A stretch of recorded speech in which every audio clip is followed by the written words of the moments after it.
사실 갭 투자를 아직은 할 수 있는 지역들이 충분히 있는 거죠. 결국 우리가 중요한 건 뭐냐, 사실 부동산의 가장 큰 포인트 잘 알아야 될 거고, 대표님이 갭 투자를 만약에 하신다면 사람들이 잘 안 보는데 경기도 네, 안녕하세요. 10년차 공인중개사 성호건입니다. 오늘 주제는 10월 15일 부동산 대책 이후에 굉장히 강력한 규제로 인해서 여러분들이 좀 투자처에 대해서 좀 많이 좀 고민을 하고 계실 것 같은데요. 그거와 관련된 오늘 내용을 다뤄보려고 합니다.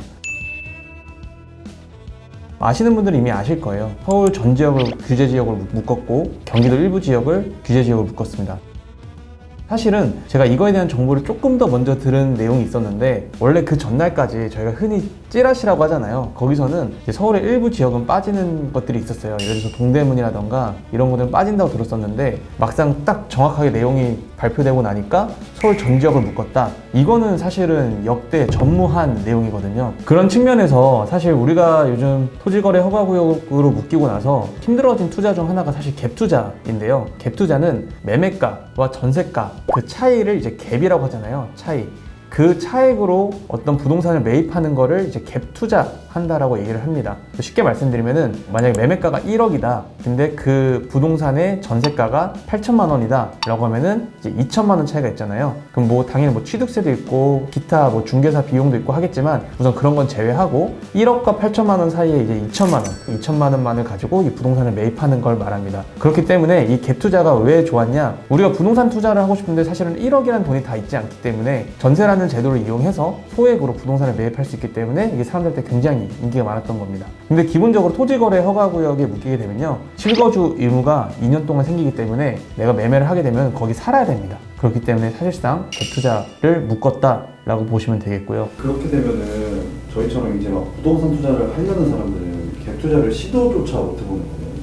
네, 갭 투자가 우선은 전체 지역이 불가능한 건 아니고요. 서울에는 25곳, 수도권 내에서는 12곳으로 현재 지정되어 있기 때문에 그 외에 내가 수도권에서 꼭 투자하고 싶다 하시면은 수도권에 투자하실 수 있고, 혹은 수도권 외의 지역 있잖아요. 지방들이 굉장히 많기 때문에 그 지방까지 생각하시면 사실 갭 투자를 아직은 할 수 있는 지역들이 충분히 있는 거죠. 그렇게 보셨을 때 결국 우리가 중요한 건 뭐냐, 갭 투자를 하더라도 사실 부동산의 가장 큰 포인트, 입지를 잘 알아야 될 거고 환경적인 요소를 굉장히 잘 아셔야 될 겁니다. 이거를 조심하지 않고 사실 우리가 갭 투자에 꽂혀서 전세가가 비싸? 근데 매매가는 싸.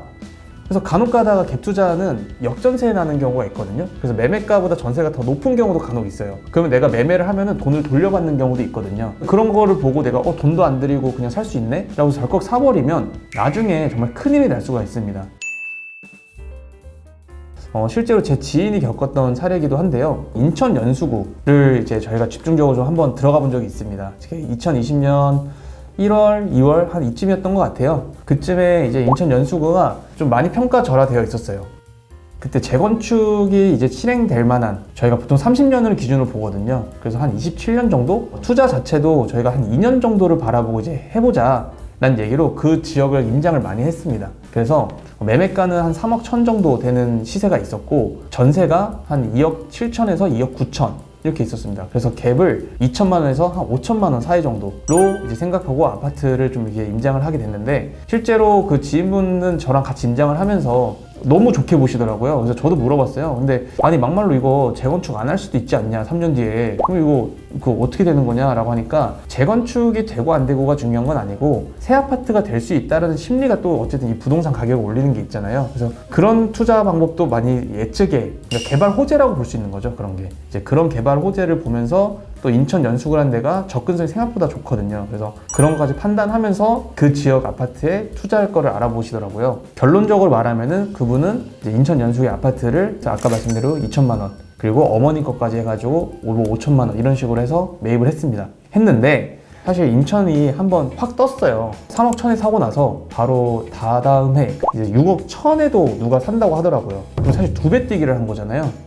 그 사이에 이 지역도 투기가 지고 이렇게 다 전체가 묶인 적이 있거든요, 수도권이. 그러면서 이제 거래도 쉽지 않아지고, 팔 번 했을 때는 또 세입자가 안 나간다고 그 명도 기간을 늘린 적이 있거든요. 그러니까 매수자가 6억 천에 산다고 했는데 못 파는 상황이 있었던 거죠. 그런 상황 속에서 금액은 막 떨어지기 시작하면서 역전세난도 났는데 중요한 거는 세입자들이 또 그 타이밍에는 또 나간다고 해버리는 거예요. 왜냐면 더 싼 전세가 그 옆 동네에 있어 버리니까. 그러니까 이분이 새 채를 그때 투자한다고 샀는데 새 채 어쨌든 2억 7천 정도씩 2억 8천 정도씩이라고 아까 말씀드렸잖아요. 그러니까 총 현금 8억 4천을 내줘야 되는 상황이 돼버린 거예요. 그래서 이분이 그때 진짜 완전 멘붕 와가지고 정말 큰일 날 뻔했는데 뭐 자기가 보험했던 거 보험 계약 대출 뭐 이렇게 막 어떻게든 막 꾸역꾸역 금융해가지고 내주긴 했는데 정말 큰일 날 뻔한 사례인 거죠. 결론적으로 저희가 아까 봤을 때는 이분이 결국 마지막에는 한 채당 뭐 한 3억 8천 이렇게 판매하셔가지고 시세차는 한 1억 2천 거기 이제 세금 내고 뭐 해서 현금을 뭐 1억에서 뭐 5천만 원 이렇게 해서 최대 100% 수익을 가져갔다고는 하는데 저희가 절대 이 결과값에만 꽂히면 절대 안 됩니다. 그래서